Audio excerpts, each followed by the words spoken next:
21. What's going on, guys? So today, if you're watching this video, it's going to be about supercharging the HR VHR platform. This is part 4 of the boosting of VQ series that I've been doing. Part 1, just a little bit of an overview. Part 2 was supercharging the VQ35DE. Part 3 was turbocharging it, and now we're on to the HR VHR platform in stock form, not built. So I'll be doing the built stuff a little bit later on. So where do we start? If you're going to be supercharging a stock block VHR, you really only have one good option that everyone does, and that's a still-in kit. I'm sure if you're watching this video, you've already known about that kit, and I had a couple of buddies who did it. Now, in terms of power output, out of this factory kit, there's not much you can really, like, honestly, 430, 450 wheel is like the most. I know of one that went to like 500 wheel, and it didn't really last that great or long. You have to do the air-to-air kit on that car in order for it to really make some good jam. My buddy Robin, most recent, had the still-in kit on his 370Z, made about 430 wheel. Definitely a quick car, really good response on it, hits really hard. Speed range, you're kind of in the range of like a C63 AMG, like a W204 or a E92 M3, somewhere in between those two. That's where you kind of end up in terms of actual speed of the car.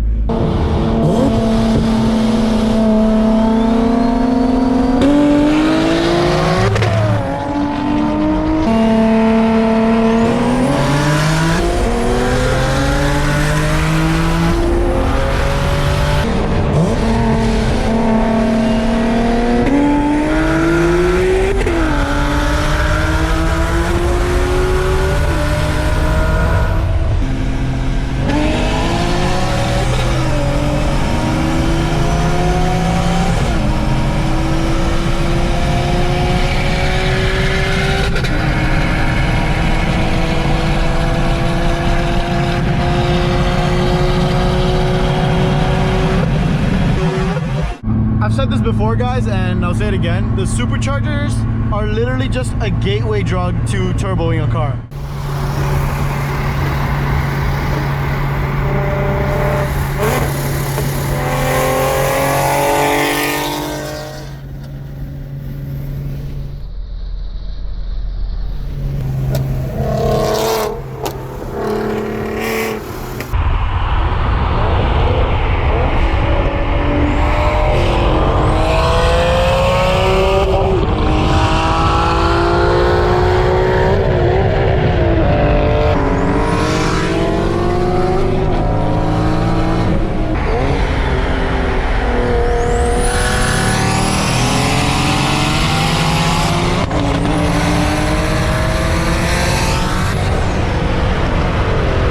To everyone. I see a bunch of guys go supercharge and then they go turbo. It happened to me. Like, I remember, if you guys see my other videos, I've done the supercharge setup on the DE, made 430 wheel. You know, it was great. We gapped a couple people, we enjoyed it. Car sounded amazing.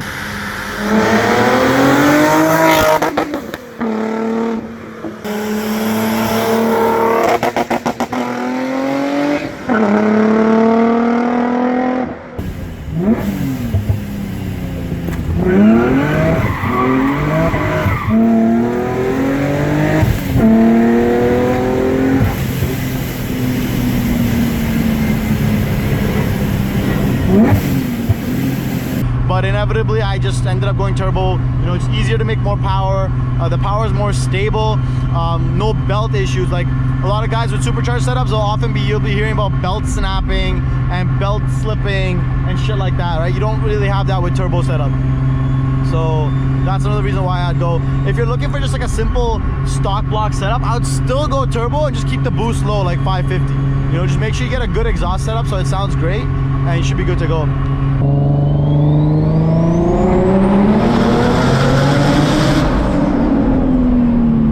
Oh my god. But yeah, there's literally not much to say about the supercharger setup. Like, there's literally nothing to it. It's just, you bolt a bracket onto the front of your VQ37, you bolt the supercharger to that bracket, you bolt an intake plenum on, and you bolt up a coolant reservoir with lines feeding to the intake manifold, and you get yourself a couple of pair of uprev GT MAFs. Some people will even go on stock MAFs, and that's it. There's no oil system needed.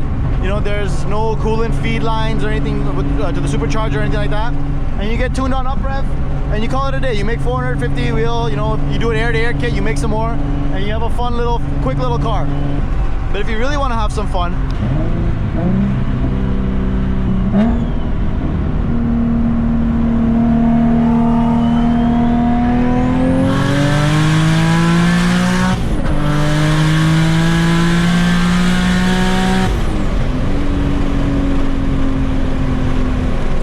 you get a turbo kit.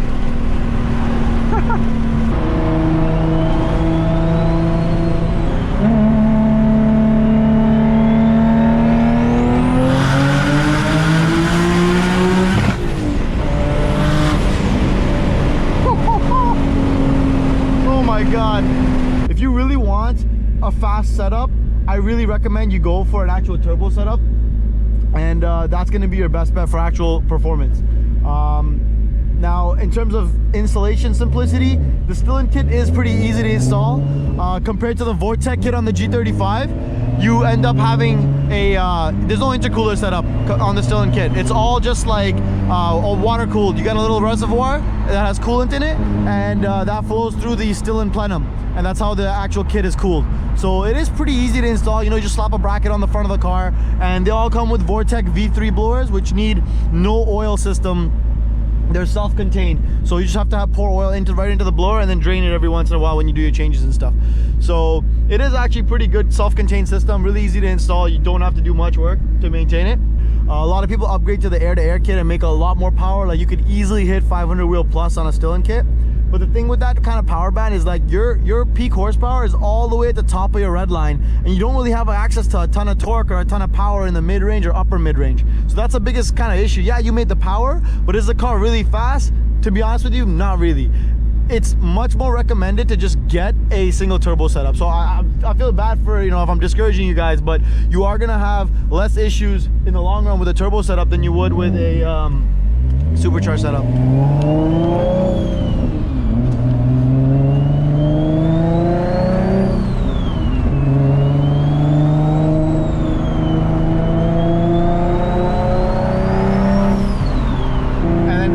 I think the supercharger kits are probably around like 5 G's now, maybe 6 G's, right? The turbo kit, if you get them used, is around the same price. So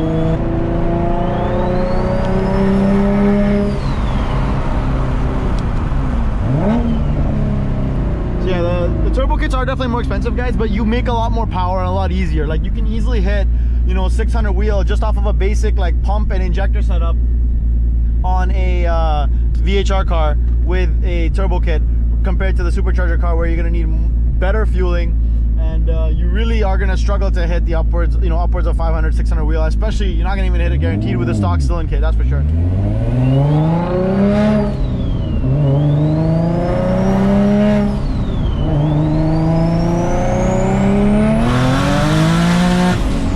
Holy fuck, I'm just lighting these tires up lately. So injector setup, you're gonna want to run at least like a 750 setup, I would recommend, and a 340 fuel pump.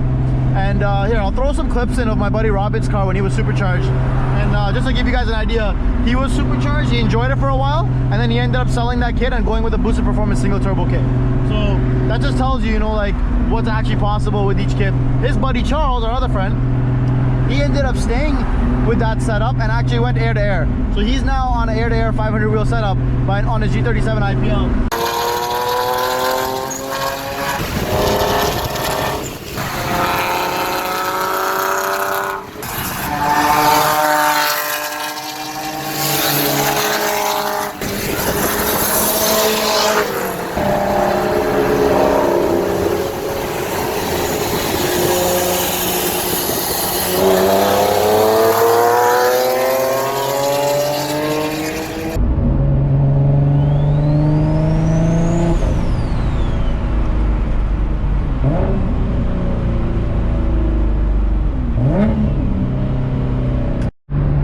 So since there isn't like too much to talk about when it comes to like supercharging and HR, VHR, we really just just gonna go over the main stuff, which is make sure your fueling setup is perfect. Like you wanna have a big pump, good size injectors, 340 LPH and 750 cc at least, should be ideal. And if you want to do the setup with the air-to-air, I'd say even go a little bit bigger, but those should be pretty good starting point. Other than that, I'm pretty much just gonna leave you guys with a bunch of clips of supercharged HR, VHR setups, and you can see how they perform. And I'll see you guys in the next video, which is gonna be turbocharging HR, VHR platform, which I have a ton of stuff information to give you guys. Take it easy.